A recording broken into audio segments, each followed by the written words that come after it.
मैं अब जल्द से जल्द शाहीन से मिलना चाहता था और ये भी पूछना चाहता था कि माहीन ने ये सब क्यों किया है, ताकि हम अगले 3-4 रोज़ में 2-3 काम ऐसे हंगामी आन पड़े कि मैं किसी और तरफ तवज्जो ही नहीं दे सका। इनमें से एक काम बड़ी संगीन नौइयत का था और इसने मुझे खासा डिस्टर्ब किया। अंदरूनी मुल्क और बैरून मुल्क में मुझे काफ़ी डाक मौसूल हुई। इसमें मार्शल आर्ट्स के हवाले से बहुत से प्रस्तारों की डाक भी होती थी। एक सवाल बहुत कॉमन था जो मुझसे किया जाता था, मैंने खुद को इतना सख्त जान और तकलीफ बर्दाश्त करने के काबिल किस तरह बनाया, और ये कि हम खुद को कैसे ऐसा बना सकते हैं। मेरा जवाब भी तकरीबन एक ही होता, मैंने एक बेमिसाल उस्ताद की रहनुमाई में अपने नफ्स की मर्जी के खिलाफ चलना सीखा और धीरे धीरे इस मुखालफत के लेवल को बढ़ाता चला गया, इस कामिल यकीन के साथ कि मुझे इस जफाकशी का हौसला जल्द या बदेर मिलकर रहेगा। खुद को ज़ायके, जिन्स और आराम तलबी जैसी सारी जिस्मानी लज्जतों से हद्दुल इम्कान हद तक दूर किया और जहनी और जिस्मानी मशक्क़त के कांटों पर नंगे पाँव चलना सीखा। तो मैं ये बात कर रहा था खुद को मौसूल होने वाली डाक की। कभी कभी कोई जोशीला फैन छोटा मोटा गिफ्ट भी इरसाल कर देता। उस रोज़ एक ऐसे ही छोटे से पार्सल को देखकर मैं चौंका। ये एक डब्बिया सी थी। मैंने एहतियात से खोला, अंदर से एक तयशुदा कागज़ बरामद हुआ। इस कागज़ की तहरीर का आगाज़ ही गंदी गालियों से हुआ। साथ ही दूर मार राइफल की 2 गोलियां भी थी। गोलियों पर सुर्ख रंग की बारीक मार्कर से लिखा गया था। एक पर तहरीर था तुम्हारे दिल के लिए, दूसरी पर दर्ज है तुम्हारी मनहूस खोपड़ी के लिए। मैं तवील सांस लेकर रह गया। कागज़ की कंपोज शुदा तहरीर में लिखा था, एबटाबाद का मौसम बड़ा ठंडिया है, अगर अकड़ कर रह जाओगे, अपनी हरकतों से बाज आ जाओ। हम दोस्तों के दोस्त और दुश्मनों के यादगार दुश्मन हैं। तुम खुद तो डूबोगे ही, तुम्हारे प्यारों के फेफड़ों में भी ऐसा बर्फीला पानी भर देंगे कि अगली नस्ल भी याद रखेगी। इसको आखिरी वार्निंग समझो तो अच्छा है। एबटाबाद का इशारा समझाने के लिए काफ़ी था कि यह वही नकली अद्वियात वाला मामला है जिसकी तहकीक मैंने दोबारा शुरू की है। आखिरी वार्निंग और प्यारों वाली बात ने मेरा ध्यान पलक झपकने में न जाने की उस वाक़े पर पहुंचा दिया जिसमें जाली पुलिस की तरफ से इमरान और माहीन को सख्त हरासा किया गया था। मैं फ़ौरन ये सारी सूरत हाल SSP जमशेद साहब को बताने लगा। उन्होंने इस सिलसिले में मुझे कुछ ज़रूरी हिदायत देने के अलावा खुद भी इस मामले की छानबीन का आगाज़ कर दिया। ये तीसरे-चौथे रोज़ की बात है। एक शाम गुजरावाला से SSP जनाब राना साहब की तवील फ़ोन कॉल आई। मेरे हवाले से उनके दिल में कभी नरम गोशा नहीं रहा था, मगर मेरे और इमरान की वजह से उन्हें काफ़ी फ़ायदा हुआ था और वो कुछ नरम पड़े हुए नजर आते थे। मुझसे कहने लगे, ताबिश वैसे तो वो मुंडा तुम्हारा भतीजा है, लकी बॉय। पीर मखदूम वाला केस बड़ा तगड़ा था मगर इसकी जमानत होगी, बल्कि समझो बात छिड़ गया। अब दूसरे केस से भी हार जो हो रहा है, मगर वो कुड़ी तो फंस गई है ना। हाँ राना साहब, और ये मीडिया वाले भी मामला बराबर उठाए हुए हैं। यही बात तो मैं तुमसे कहना चाह रहा हूँ। इस कुड़ी माहीन ने कुछ नहीं तो 7 साल के लिए जेल चले ही जाना है, तबाह होकर रह जाएगी। बात ऐसी थी, मुझे भी लग रहा था कि कुछ लोग इस मामले को टेस्ट केस बनाकर मिसाली सज़ा का मुतालबा कर रहे हैं। आपका क्या मशवरा है? मैंने राना साहब से पूछा। मशवरा तो तुमने मानना नहीं, मगर देने में क्या हर्ज है? असल नुक्ता एक ही है, किसी भी तरह इस फुटेज का पता चलाओ जो नाके पर बनी है। वो हमारे पेटी भाइयों ने ही गायब फरमाई है राना साहब, मगर मुझे इसके अलावा भी शक है। वाकई के 15-20 घंटे बाद मैंने सुना था कि फुटेज मिल गई है, फिर अचानक ही इस गाल को पलटा मार दिया गया। सर वेरिक्सन ऑफिस के 2 बंदों से काफ़ी पूछगिछ हुई है। एक तो कई दिन से हिरासत में भी रहा है लेकिन कुछ नतीजा नहीं निकला। 1-2 कीमती मशवरों से नवाजने के बाद खुश्क रवैये से राना साहब ने मुझे पहली बार अपने मखसूस अंदाज में रब रखा कहा। यह 5वें-6ठे रोज़ की बात है। मुझे अपनी तूफ़ानी मसरूफियात से फरागत मिल चुकी थी। मेरे घर में मैं और शाहीन आमने सामने बैठे थे। गुजरे माह साल ने इसकी खूबसूरती और दिलकशी पर ज़्यादा असर नहीं किया था, बस बालों का घनापन थोड़ा कम हो गया था और वजन में 19-20 का फर्क था। जनवरी की इस खुनक शाम में कई यादें जैसे यलगार करके इस कमरे में घुस गई थी। वो रो रही थी, मेरी आंखों में भी नमी थी। लग रहा था कि इमरान दानिश आज ही बिछड़ा है, आज ही उसने मौत की जंग हारी है और आज ही इसने पेशानी पर अलविदाई बोसा दिया है। हम पिछले 20 मिनट से इमरान दानिश की बातें ही याद कर रहे थे। वो टिश्यू पेपर से आके पूछते हुए बोली, सरवत की मौत का दुख बहुत होता है ताबिश साहब। पिछले 15-16 बरसों में वो भी अक्सर मेरे ख्यालों में रही है। इससे पहले मैं कुछ कहता, मुलाजमा किरण ने आकर इतला दी कि इमरान है। माहीन के इकबाली बयान के बाद 2 रोज़ पहले ही इमरान की जमानत हो चुकी थी। इस हवाले से एक बार फिर मीडिया पर सनसनी है न्यूज़ चली थी। मैंने शाहीन से पूछा, इमरान जूनियर को देखा है तुमने? नहीं, अभी तक सिर्फ तस्वीर देखी है। कितना मिलता है इमरान दानिश से? निगाहों को धोखा होने लगता है। हाँ, वो जज्बाती लहजे में बोली। सिर्फ शक्ल की बात ही नहीं, इसकी ज़्यादातर आदात भी बाप जैसी हैं। इसका हंसना, बोलना, बैठना, उठना। इस दौरान में इमरान दरवाजे पर नमूदार हुआ। पहले से कुछ कमज़ोर हो गया था। सलाम चाचू जान, सलाम आंटी, इसने कहा। शाहीन यकटक इसे देख रही थी। चेहरे पर अजीब सा रंग उभरा, आंखों से आंसू बहने लगे। वो इमरान के करीब पहुंची। इमरान ने अपना सर झुका लिया। शाहीन ने इसके चेहरे पर हाथ फेरा और गले से लगा लिया। हूबहू अपने बाप की तस्वीर हो गई। इसका सर चूमते हुए बोली। हम बैठ के किरण चाय की ट्राली धकेलती हुई आ गई। हम चाय पीने लगे। इमरान ने कहा, आंटी जान, आपसे गायबाना तारुफ बहुत पुराना है। आपसे कहने की बजाय पूछने की बहुत सी बातें हैं, मगर फिलहाल एक बात पूछना चाहता हूँ। माहीन ने ये सब कुछ क्यों किया? माहीन को अपने पास बुलाना और इसके साथ शहर में घूमना मेरी गलती थी। गलती भी क्या, शायद ब्लंडर था। इस ब्लंडर की सजा इसने खुद को क्यों दी? वो भी तो यही बात कहती है इमरान। शाहीन प्यार भरे लहजे में बोली। पुलिस एहलकार की मौत इसकी गलती की वजह से हुई और तुम इसकी सजा क्यों भुगतो? लेकिन कुछ नहीं बेटा इमरान, शाहीन ने इसकी बात काटी। माहीन ने जो कुछ किया है ठीक किया है और मुझसे मशवरे के बाद किया है। वो एक झूठ के साथ शाम की जिंदगी में दाखिल नहीं होना चाहती, इसलिए सब कुछ सच बता दिया। वो अपनी मर्जी से तुम्हारे साथ गई, हादसे का ड्राइविंग वो कर रही थी। इसकी ये बात इसके लिए कम खतरनाक है मगर तुम्हारे लिए बहुत खतरनाक है। तुम्हारे पास तो ड्राइविंग लाइसेंस तक नहीं था, इसके पास लाइसेंस है और वो शहरी भी है। अब अगर अदालत में साबित होगा कि एएसआई हादसाती तौर पर अचानक गाड़ी के सामने आ गया तो ये केस काफी कमजोर पड़ जाएगा। फिर इस पर कसासदीद का कानून लागू हो सकता है। मगर ये हादसा साबित होगा तब है ना। केस तो ये बन रहा है कि ना रुकने के लिए बेरहमी से गाड़ी एएसआई पर चढ़ा दी गई। इसे हादसा साबित करने के लिए हम कोशिश कर सकते हैं, शाहीन बोली। मगर मीडिया पर जो तूफान बरपा है इसका क्या होगा? वो सारे तीर जो मेरी तरफ चलाए जा रहे हैं इनका रुख माहीन की तरफ हो गया। मैंने गुफ्तगू का हिस्सा लेते हुए कहा, असल मसला तो सीसीटीवी फुटेज का है। किसी वक्त यकीन हो जाता है कि इसे जानबूझकर ओझल किया गया है। इमरान ने गहरी सांस लेकर अपनी थोड़ी के गड्ढे को सहलाया और बोला, एक और बात मेरे ध्यान में आती है चाचू, जो पुलिस एहलकार अचानक गाड़ी के सामने गिरा वो अपने हवास में नहीं था। मैंने अपनी आंखों से ये सारा मंजर देखा। वो नशे में लगता था या किसी दुआ का असर। हो सकता है कि इसे मामूली ठोकर भी लगी हो, मगर वो जिस तरह गिरा वो मंजर बार बार नजरों के सामने आता है। मैं अपने मुशाहिदे की बिना पर गारंटी से कह सकता हूँ कि वह सब नॉर्मल नहीं था। क्या कहना चाहते हो? अगर किसी गैर जानिबदार डॉक्टर ने इसका पोस्टमार्टम किया है तो रिपोर्ट में ये बात लाजमी आनी चाहिए। मैंने रिपोर्ट देखी थी इमरान, इसमें ऐसा कोई जिक्र नहीं था। तो फिर चाचू आपको सर्जन पर शुबा करना चाहिए। इमरान ने यह बात बहुत जोर देकर कही थी। लेकिन 1-1.5 घंटे बाद जब शाहीन और इमरान दोनों चले गए तो मैंने इंस्पेक्टर जुबैर के जरिए सर्जन का पता कराया। 48 घंटे बाद जुबैर ने जो रिपोर्ट दी वो चौंका देने वाली थी। सर्जन का नाम माजिद इकराम था। वो सर्विसेज अस्पताल के करीब ही रिहायश रखता था। जुबैर और राय इसके बारे में अहम मालूमात हासिल कर चुके थे। जुबैर ने कहा, जनाब ये बंदा एकाम से पोस्ट पर होने के बावजूद बड़े लंबे हाथ रखता है। इसके जो असासे सामने आए हैं वो भी इसकी आमदन से मेल नहीं खाते।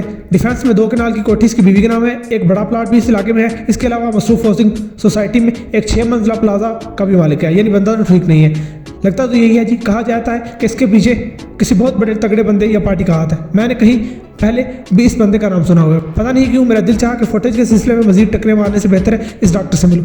इमरान की रिहाइश वाले मोहल्ले नदीम टाउन में इसकी वापसी का बाकायदा जश्न मनाया जा रहा था। चंद माह के मुसर वक्त में ही इसने लोगों के दिलों में अपनी जगह बना ली थी। इसके खिलाफ जो खबरें फैली थी इस पर किसी ने भी यकीन नहीं किया था। अब तो माहीन के बयान के बाद सब रोजे रोशन की तरह आया हो गया था। इलाके के लोग इस पर सदकेवारी आ रहे थे। हवालात में इमरान को थप्पड़ मारने वाली खबर पता नहीं किस तरह लीक आउट हो गई और लोग सेठ वहाब के खिलाफ कौमों गुस्से से भर गए। मगर खुद इमरान पर ऐसी बातों को कोई खास असर नहीं होता था। दूसरे रोज मैं इमरान के साथ सर्जन डॉक्टर माजिद इकराम से मिलने जेल रोड पर वाकई की कोठी पर पहुंचा। ये इतवार का रोज और रात के 10 बजे का वक्त था। मैंने डोरबेल दी। इसका गार्ड नुमा चौकीदार बाहर निकला। मैंने अपना नाम ताबिश बताया तो जवाब में इसने मुस्कुराहटें बिखेरी और बड़ी खुश दिली से हमें अंदर ले गए। मैंने और इमरान ने मानी नजरों से एक दूसरे की तरफ देखा। लगता था कि चौकीदार को हमारे बारे में कोई गलतफहमी हुई है। वो मुस्कुराहटे बिखेरता हुआ मैं अंदर ले आया और ड्राइंग रूम में बिठाकर हमारे सामने ड्राई फ्रूट से भरी हुई तशरीह रख दी।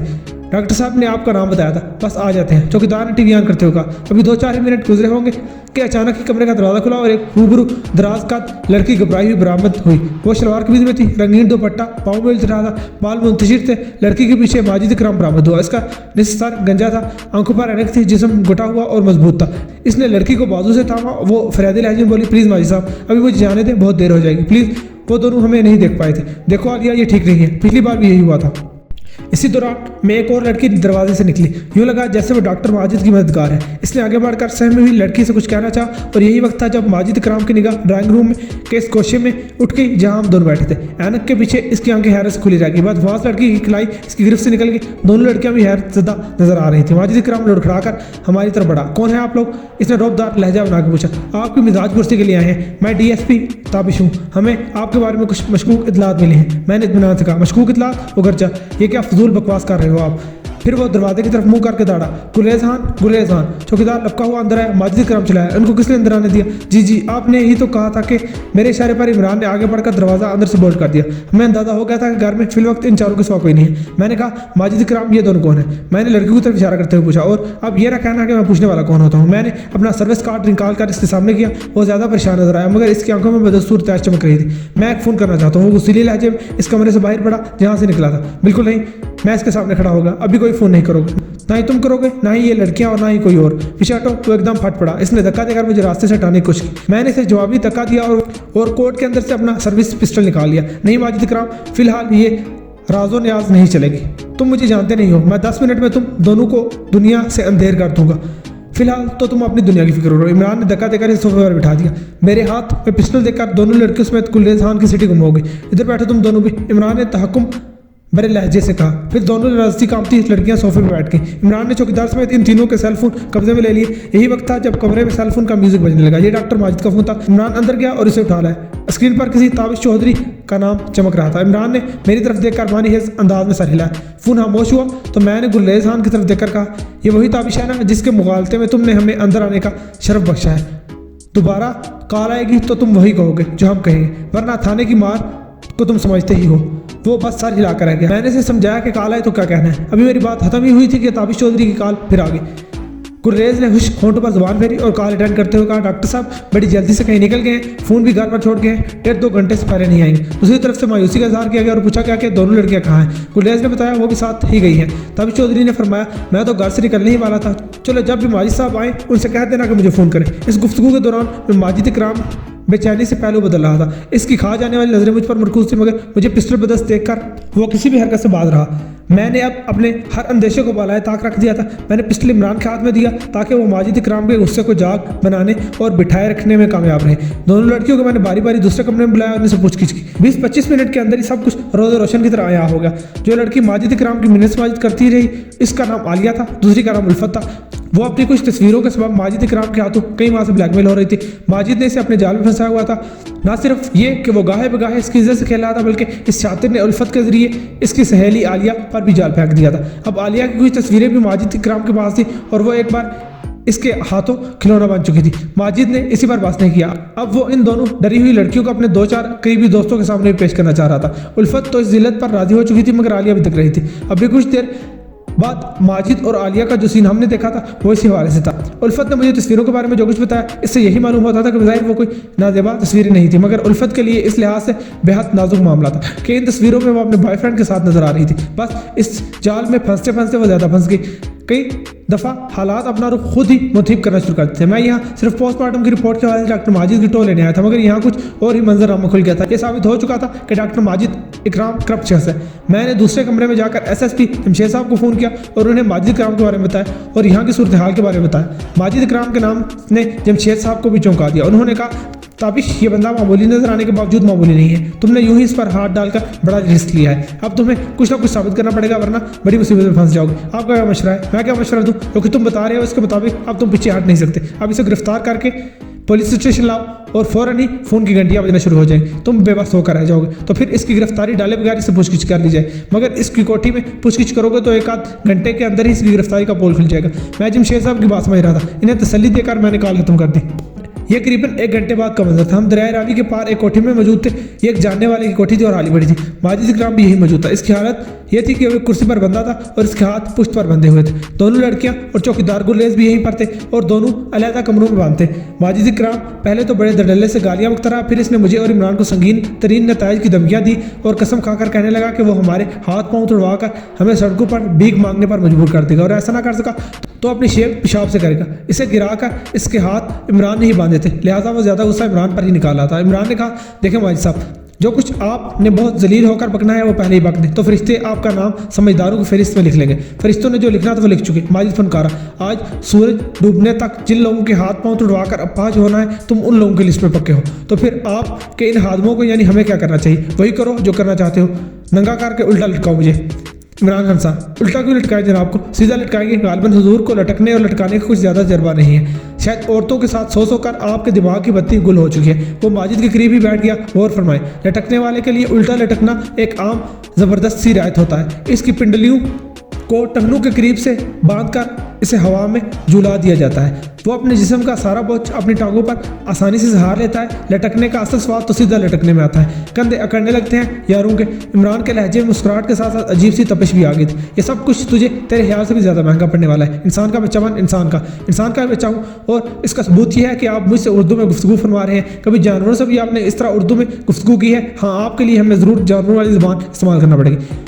फिर वो मेरी तरफ देखकर बोला, क्या फरमा गए हैं इस सिलसिले में मौलाना रूमी? इसे खामोश देखकर मैंने पूछा, क्या फरमा गए हैं? वो बोला, मैं आपसे पूछ रहा हूँ और आप मुझसे पूछ रहे हैं। करीबन 5 मिनट बाद फरमानदा माजिद इकराम छत के पंखे से सीधा लटका हुआ था और हकीकत यह है कि कदरे भारी जिस्म वाले शख्स को सीधा लटका देना ही इसके लिए बहुत बड़ी अजियत होती है। शायद किसी इजाफी इज़ा रसानी की ज़रूरत भी बाकी नहीं रहती। जिस्म का सारा बोझ कलाइयों और कंधों के जोड़ों पर आ जाता है। कम हिम्मत लोग तो 8-10 मिनट के अंदर ही रोना चिल्लाना शुरू कर देते हैं। माजिद इकराम कम हिम्मत नहीं था, इसलिए 5-6 मिनट तो वो गुजार गया, लेकिन इस दौरान इसने गंदी गालियां वगैरह भी बकी, जिसके नतीजे में इमरान ने एक जाड़न इसके मुंह में ठोक दी। तकरीबन 10 मिनट बाद इसकी हिम्मत जवाब देगी। वो कंधों की तकलीफ के सबब तड़पने लगा। मैंने इमरान से कहा, लगता है तुम्हारे दोस्त को इजाफी बोनस की जरूरत है। इमरान ने तफहीमी अंदाज में सर हिलाया। एक तरफ वेट लिफ्टिंग में इस्तेमाल होने वाले 5 kg की आने प्लेटें पड़ी हुई थी, इनके साथ ही लास्टक की चौड़ी पट्टियां मुंसलिक थी। इमरान ने ये प्लेटें माजिद इकराम के टखनों से मुंसलिक कर दी। दर हकीकत इस बंदे पर हाथ डालकर बड़ा रिस्क लिया गया था। हमने कहना चाहिए कि जुआ खिला था। अब हमारी बचत इसी में थी कि वो अपने खिलाफ कोई ठोस सबूत फराहम कर दे। मुझे भी यकीन था कि वो करेगा। इसके चेहरे पर दर्ज था कि वो गैर मामूली करप्शस है। 2-4 मजीद मिनट गुजरे और इसकी ये हालत होगी कि साथ सर्दी में माजिद के सर से एड़ियों तक पसीना चल रहा था। इस पसीने में इसकी बनियान और पैंट दोनों भीग चुके थे। वो मछली की तरह तड़प रहा था। अंदर कमरे में दोनों लड़कियों ने रोना शुरू कर दिया। वो किसी अध खुली खिड़की में माजिद इकराम की हालत से देख रही थी। इसकी बस होने लगी तो इमरान ने इसके मुंह से जाड़न का कपड़ा निकाल दिया। वो बुरी तरह खांसने और चिल्लाने के बाद मुल्तजी लहजे में बोला, देखो मैं ब्लड प्रेशर का मरीज हूँ, मुझे हार्ट अटैक या ब्रेन हेमरेज हो गया तो तुम दोनों बुरी तरह फंस जाओगे। हमारे गमों में दुबला होने की जरूरत नहीं। मैंने स्मार्ट लहजे में जवाब दिया। लास्टक और फॉर्म जिस बंदिश के जरिए तुम्हें लटकाया गया है वो तुम्हारी कलाइयों पर कोई निशान नहीं छोड़ेगी। बाकी रही मारपीट तो वो हम तुम्हारे साथ कर ही नहीं रहे, लिहाजा हार्ट अटैक वगैरह की वजह से वफात पाओगे तो इस पर कोई तशद्दुद साबित नहीं कर सकेगा। कमोबेश 5 मिनट की गिरियाजारी के बाद बज़ाहिर बहुत मजबूत नजर आने वाले माजिद इकराम ने एकदम हथियार डाल दी। इमरान ने लकड़ी की 2 फुट ऊंची एक चौकी इसके पाँव के पास रख दी ताकि वो इस पर अपने पाँव का पंजा टिका सके। मैंने स्टैंड पर लगे वीडियो कैमरे के जरिए माजिद के चेहरे को टाइट क्लोज किया और कैमरा ऑन कर दिया। अगले 8-10 मिनट में हमने माजिद इकराम से जो कुछ उगलवाया था वो हमारी तवक्को से ज़्यादा इंकिशाफ अंगेज था। इसके लिए हमें 1-2 मिनट के लिए इसके पाँव के नीचे से फिर से चौकी निकालना पड़ी थी। माजिद इकराम एक ऐसा शख्स था जो सर पा करप्शन की कीचड़ में डूबा होता। सबसे पहले तो इसने वही इतराफ कर लिया जिसकी खातिर हम इस तक पहुंचे थे। इसने बताया कि पोस्टमार्टम की रिपोर्ट के लिए इस पर दबाव आया था और वो रिपोर्ट मुकम्मल दुरुस्त नहीं है। इसने तस्लीम किया कि मुतवफ़ी ASI सलीम के जिस्म में हादसे के वक्त झील पोलन वगैरह की गैर मामूली मिकदार का सुराग मिला था। इससे कयाफा लगाया जा सकता था कि वो ज़हनी तौर पर परेशान था और ट्रैंक्विलाइजर वगैरह का इस्तेमाल करता था। मेरा और इमरान का ख्याल था कि माजिद इकराम पर गलत रिपोर्ट का दबाव पुलिस की तरफ से ही आया था, मगर यह कयाफा भी माजिद के बयान की रूह से गलत था। माजिद ने रिपोर्ट में यह रद्दोबदल एक अखबार के क्राइम रिपोर्टर अदनान रफीक के कहने पर किया था और अदनान रफीक ने इसके लिए से भारी रिश्वत दी थी।